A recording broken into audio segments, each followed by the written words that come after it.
Rancangan Anggaran Pendapatan dan Belanja Negara 2025 memproyeksikan rata-rata suku bunga surat berharga negara (SBN) dengan tenor 10 tahun pada tahun 2025 sebesar level 7,1%.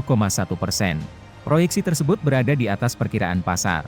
Suku bunga yang tinggi tersebut dikhawatirkan akan memengaruhi penyaluran kredit dan penerbitan obligasi korporasi. Presiden Joko Widodo membacakan Nota Keuangan Rancangan Anggaran Pendapatan dan Belanja Negara (RAPBN) 2025 pada sidang paripurna DPR RI di Kompleks Parlemen, Jakarta, Jumat 16 Agustus 2024.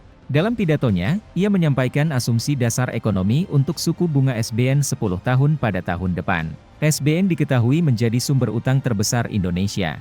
Berdasarkan Nota Keuangan RAPBN 2025, pemerintah akan menerbitkan SBN neto sebesar Rp642,56 triliun. Ditambah dari pinjaman, total penarikan utang neto pada tahun depan akan mencapai Rp775,9 triliun. Utang ini akan digunakan untuk menutup defisit sebesar Rp616,2 triliun. Rata-rata proyeksi suku bunga SBN tahun 2025 tersebut berada di atas imbal hasil SBN 10 tahun saat ini. Per Jumat 16 Agustus 2024, suku bunga atau imbal hasil SBN 10 tahun dalam rupiah sebesar 6,68% dan dalam dolar Amerika Serikat sebesar 4,75%. Target suku bunga SBN 2025 itu terbilang tinggi di tengah proyeksi penurunan suku bunga acuan sampai dengan akhir 2024.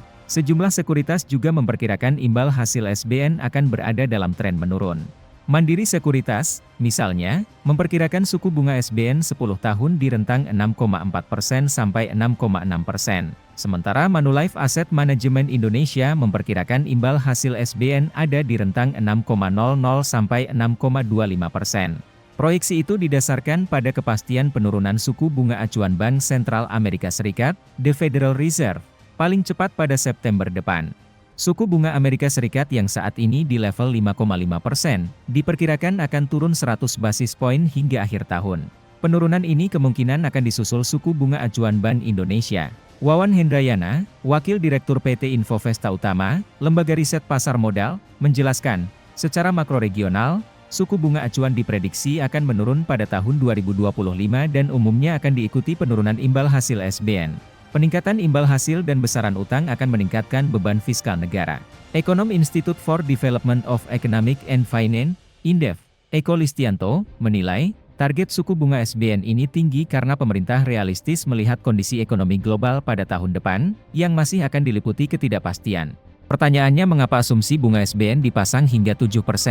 Untuk kepentingan ekonomi nasional, atau untuk pemodal dan pelaku industri keuangan? Tulis pendapat kamu di kolom komentar.